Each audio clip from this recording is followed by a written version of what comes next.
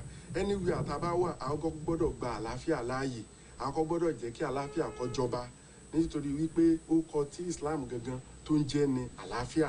Ká gbà wípé gbogbo ìnira tó bá dé bá ẹ̀dá láyé ó ní àsìkò, ó máa lọ, ṣùgbọ́n a mọ̀ ṣiṣẹ́ tọ̀, kì í ṣe wípé a wà jókòó kalẹ̀ wípé kádàrá kúkú ti wà.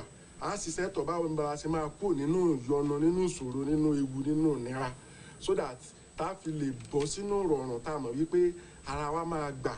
Lẹ́yìn yẹn ó ní wípé gbogbo wa pátápátá lórílẹ̀‐èdè nínú nǹkan tá a kùnà ní wípé a nífẹ̀ẹ́ ọmọnìkejì bá a ṣe nífẹ̀ẹ́ ara wa. A gbọ́dọ̀ nífẹ̀ẹ́ ọmọnìkejì wa gẹ́gẹ́ báwa náà ṣe nífẹ̀ẹ́ ara wa. A gbọ́dọ̀ jẹ́ ẹni tí ó mọ tara ẹnìkan, nítorí pé ìmọ̀ tara ẹnìkan inú ò jẹ́ kí orílẹ̀‐èdè wa kó ṣẹ́tù lónìí. Ìjọba àpapọ̀ náà ti gbà pé lóòótọ́ lọ́rọ̀ ìgbìnrin ọ̀tẹ̀ ìpèníjà ètò ààbò tó ń kojú orílẹ̀-èdè yìí báyìí tó sì ti sú gbogbo ọmọ orílẹ̀-èdè Nàìjíríà. Olùdámọ̀ràn pàtàkì fààrẹ lórí ọ̀rọ̀ ètò ààbò ọ̀gágun àgbà Babagana Mogunno ló sọ̀rọ̀ yìí di mímọ̀ lẹ́yìn ìpàdé tààrẹ Muhammadu Buhari darí rẹ̀ nílẹ̀gbé ààrẹ l'Àbújá. Àmọ́ ṣá ó ní ìjọba náà kò káwọ́ gbéra lórí kùbàolé ètò ààbò tó ń kojú orílẹ̀-èdè yìí báyìí. Òmùdáwọn aráàlú lójú pé ṣòkòtò yóò sòdì àwọn onísùmọ̀mí láìpẹ́, bó tilẹ̀ jẹ́ pé ìjọba ti mú dáwọn ọmọ orílẹ̀-èdè Nàìjíríà lójú pé òun yóò wá nǹkan ṣe sí i. Ilé ìgbìmọ̀ aṣojúṣòfin ilẹ̀ yìí ti ń dúnkùkù lajà pé àwọn yóò rọ ààrẹ Muhammadu Buhari nípò lóyè tọ́rọ̀ ètò ààbò kò bá fi lójútùú ní kíákíá. Lẹ́yìn ìpàdé tó bá àwọn aṣòfin àgbà látinú ẹgbẹ́ òṣèlú alátakò ṣe, olórí àwọn ọmọ aṣòfin tó jọmọ ẹgbẹ́ òṣèlú PDP nílé ìgbìmọ̀ aṣòfin àgbà sẹ́nẹ́tọ̀ Ndude Elumelu sọ ìdí mímọ̀ pé iléeṣẹ́ ààrẹ yóò gba ìwé ìgbésẹ̀ láti rọ ààrẹ lóyè lọ́gbà bí gbèdéke ọ̀sẹ̀ 6 táwọn fún un bá ti parí tán. Olórí àwọn aṣòfin ọmọ ẹgbẹ́ òṣèlú tó kéré jùlọ ilé ìgbìmọ̀ aṣojúṣòfin ilẹ̀ yìí Philip Aduda ní bí apá ààrẹ Muhammadu Buhari kò ṣe ká ìpèníjà ètò ààbò àti ètò ọrọ̀ ajé orílẹ̀-èdè yìí mọ́ ti sú ilé ìgbìmọ̀ aṣojúṣòfin ilẹ̀ yìí àti gbogbo ọmọ orílẹ̀-èdè Nàìjíríà lápapọ̀. Lámì ètò àwùjọ kan nílẹ̀ yìí, ọ̀mọ̀wé Sọjí Akínpẹ̀lú ti ṣàpèjúwe àbá tó pè fún àtúnṣe òfin báńkì àpapọ̀ ilẹ̀ yìí ọdún 2007 àti fífòfin de adarí báńkì àpapọ̀ ilẹ̀ yìí àti igbákejì tó fi máwọn olùdarí ní ilé ìfowópamọ́ ọ̀hún láti má kópa nínú òṣèlú gẹ́gẹ́ bí ìgbésẹ̀ tó yẹ. Ọ̀mọ̀wé Akínpẹ̀lú ẹni tó sọ ìdí mímọ̀ lásìkò ìfọ̀rọ̀wérọ̀ rẹ̀ pẹ̀lú kọ̀ròyìn iléeṣẹ́ yìí ṣàlàyé pé tí àbá náà bá dòfin pọ́nbélé yóò jẹ́ kó rọrùn láti má yípadà bá ìṣọwọ́ṣe báńkì àpapọ̀ ilẹ̀ yìí, àtọ̀nà láti jẹ́ kí ìgbẹ́kẹ̀lé táwọn aráàlú ní nínú ilé ìfowópamọ́ náà kó túbọ̀ fẹsẹ̀ rinlẹ̀ sí i. Ẹ jẹ́ ká gbọ́ ohun tó sọ síwájú sí i.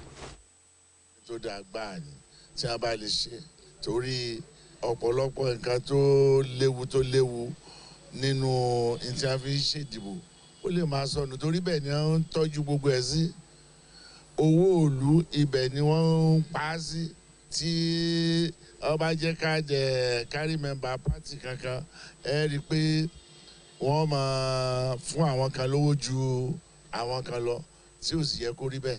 Tí ó tún kún àwọn tó ń ṣiṣẹ́ ní Central Bank, àwọn ọba wọn ò gbọ́dọ̀ jẹ́ carry member of any political party. Gbogbo party lọ́ba ṣe, kí gbogbo wọn jẹ́ ọmọ ọba. Ó sì tún sọ ti church náà, kò yẹ kí pastor jẹ́ carry member of any political party, nítorí pé inú ọmọ ìjọ APC wà ń bẹ, PDP wà ń bẹ, Labour wà ń bẹ, Accord wà ń bẹ. Ṣé wàhálà ò ní máa ṣẹlẹ̀ nínú ìjọ? Wàhálà ò máa ṣẹlẹ̀. Láti yàgò fún wàhálà, láti yàgò fún gbóngbòngbò nínú church, nítorí pé tó bá jẹ́ pé pastor jẹ́ ọmọ ẹgbẹ́ kan, yóò mọ fi sí ọmọ ẹgbẹ́ ju ọmọ ẹgbẹ́ kejì lọ. So ó jẹ́ nǹkan kan náà kí wọ́n mú ọmọ, wọn ò gbọ́dọ̀ jẹ́ ẹnikẹ́ni nínú wọn ò gbọ́dọ̀ ní pátì kankan. Àjọ tó ń pinwọ́ àjàkálẹ̀ lórílẹ̀‐èdè yìí ti fìdí rẹ̀ múlẹ̀ pé èèyàn 140 ló tún ṣẹ̀ṣẹ̀ fara káásá akọ ìgbóná tí wọ́n ń kó látara ọ̀bọ tí a mọ̀ sí monkeypox láwọn ìpínlẹ̀ 26 lórílẹ̀‐èdè Nàìjíríà. àjọ NCDC sọ ìdí mímọ̀ lórí ìtàkùn ayélujára rẹ̀.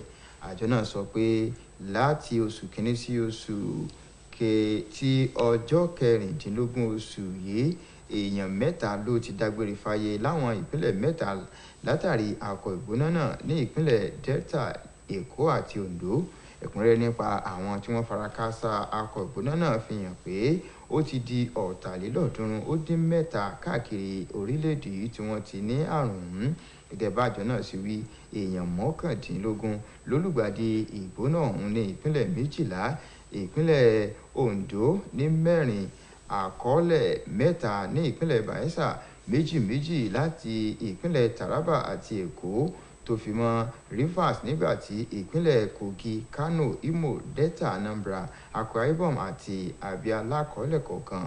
Àjọ NCDC ṣàlàyé pé nínú àkọọ́lẹ̀ 19 náà, àkọọ́lẹ̀ tuntun 15 làwọn tí wọ́n fara káásá ìgbóná ọ̀hún láti ìpínlẹ̀ 10, ìpínlẹ̀ Ondo 3, ìpínlẹ̀ Taraba, Èkó, Bayelsa 2, Rivers, Kogi, Imo, Delta, Anambra àti Abia ní àkọsílẹ̀ kọ̀ọ̀kan. Látọ̀sù kìíní sí oṣù kejì ọdún yìí, ó ti di èèyàn 313 tí wọ́n ti kẹ́fín pé wọ́n ti fara káásá àrùn náà, tí ìwádìí sì fìdí rẹ̀ múlẹ̀ pé èèyàn 140 ló ti fara káásá ìgbóná ọ̀hún.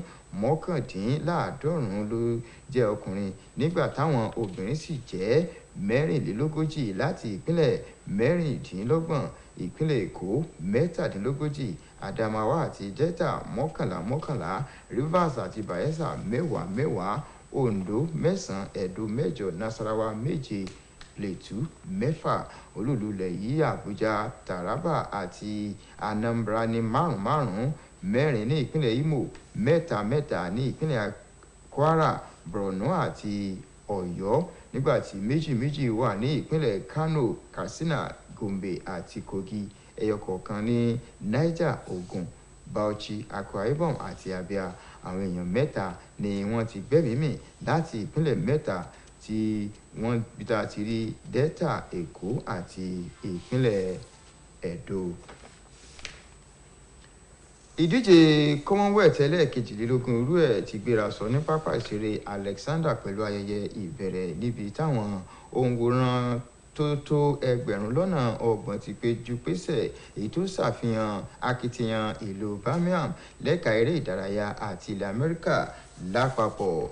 Ayẹyẹ ọ̀hún gbéra sọ pẹ̀lú bí Abraham Padi Ted ṣe ń fi ìlú dáhùn èèyàn lárayá, nígbà tí Rajna Gata tó jẹ́ àgbà orin nílẹ̀ India náà fi orin dáhùn èèyàn lárayá pẹ̀lú níbi ayẹyẹ ọ̀kanòjọ̀kan ayẹyẹ ìdíje níbi ètò ọ̀hún. Lára ohun tó tún wáyé níbi ayẹyẹ náà ni báwọn ọkọ̀ bíi 42 ṣe tò lọ́wọ̀ọ̀wọ́ níbi ayẹyẹ ọ̀hún láti fi bọlá fún iléeṣẹ́ tó ń pèsè ohun ìrìnsẹ̀ lórílẹ̀‐èdè Birmingham.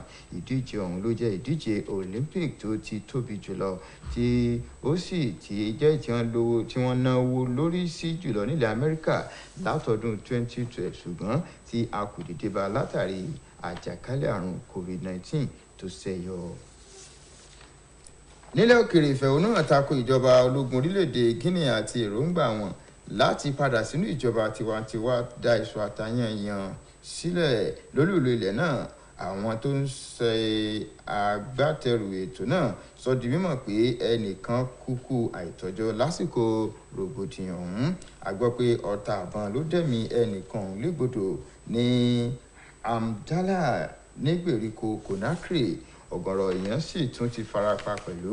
Àwọn lájọlájọ tó ń jà fún ẹ̀tọ́ ọmọnìyàn ti pàrọwà sáwọn akẹgbẹ́ wọn yòókù láti darapọ̀ máwọn fún ìwọ́de ọ̀hún.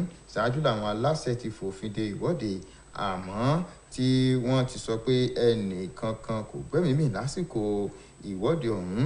Olùpẹ̀jọ́ ìjọba ti pàṣẹ pé kí wọ́n bẹ̀rẹ̀ ìgbẹ́jọ́ lórí àwọn tí wọ́n ṣagbátẹrù ìwọ́de ọ̀hún. Lóṣù kẹwàá ọdún tó kọjá ni wọ́n sì búra fún ọ̀gágun Mande Bomboya bí ààrẹ fìdíhe lẹ́yìn tí wọ́n yẹ̀gá mọ́ ààrẹ Alpha Conde tó ń pète láti lọ fún sáà kẹta lórí àlééfà nídìí. Ìròyìn ìrọ̀lẹ́ wa fún ti tàkókò ìkojú báyìí rẹ pàdé wa láago 8 àbọ̀ alẹ́ nígbà táwọn mú àkójọpọ̀ ìròyìn wá fún yín títí ìgbà náà ẹ kú ojú lọ́nà.